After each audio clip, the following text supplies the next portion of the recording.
Moto Guzzi и спорт — это два понятия, которые были несовместимы до 1971 года. И когда компания выпустила модель V7 Sport, то шокировала всех фанатов марки, привыкших к большим, прочным и удобным мотоциклам. Поэтому многие посчитали это несерьезным шагом компании, а так временным помешательством. Однако Moto Guzzi подтвердила свои намерения о выпуске спортивной линейки, когда представила в 1973 году еще более свирепое и спортивное дальнейшее развитие V7 Sport, модель Moto Guzzi 750S, которая затем получила приставку S3, означающую 3 дисковых тормоза, что было примечательной особенностью в 1975 году.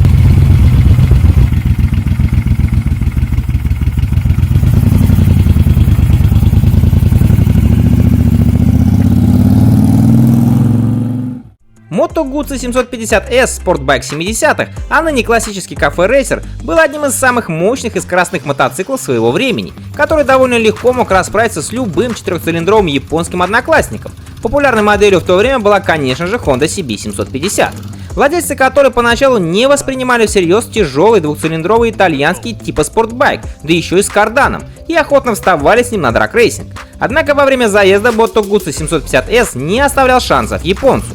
Но тут всплывал самый большой минус мотоцикла. Итальянец стоил ощутимо дороже японца.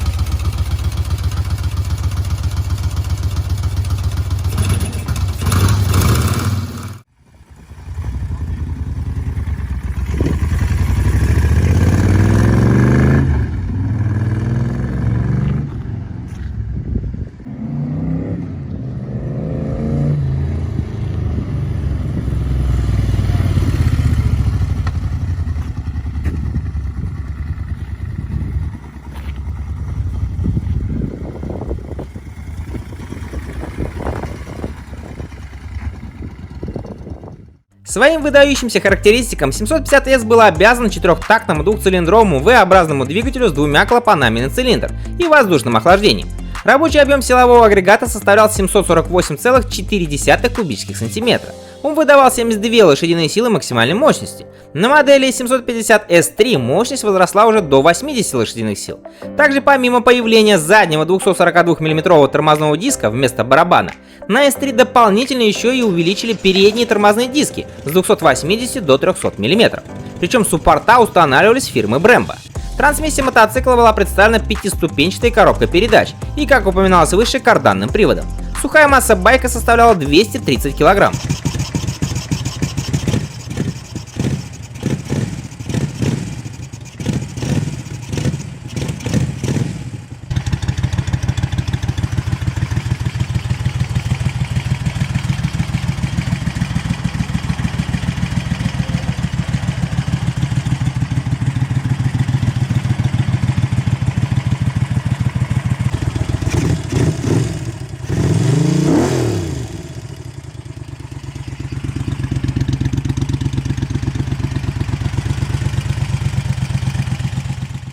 За питание отвечали два карбюратора Делорто с 30-мм диффузором. Мотоцикл мог похвастать как большим баком, объем которого составлял 22,5 литра, так и довольно низкой высотой по седлу 730 мм в сравнении с конкурентами, что являлось несомненным плюсом для низкорослых мотоциклистов. Это стало возможным благодаря двигателю, между цилиндрами которого проходит рама, что позволило еще и визуально занизить общий силуэт мотоцикла.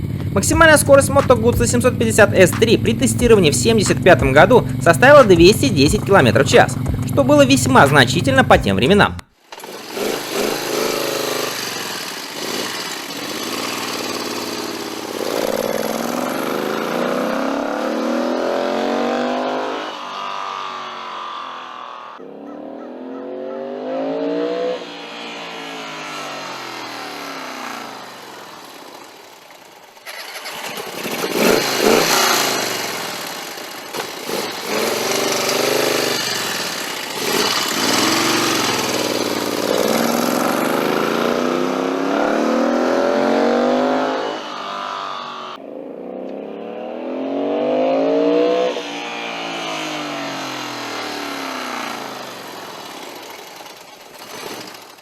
Подвеска мотоцикла состояла из обычной передней телескопической вилки и двух амортизаторов сзади, которая обеспечивала довольно комфортную езду в сочетании с отличным сиденьем.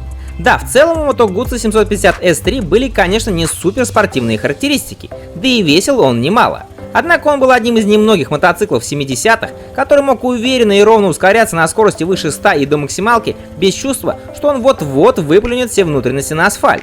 А его удивительный мотор издавал очень странный, но приятный свистящий звук, который каким-то образом соответствовал стилю езды на этом мотоцикле.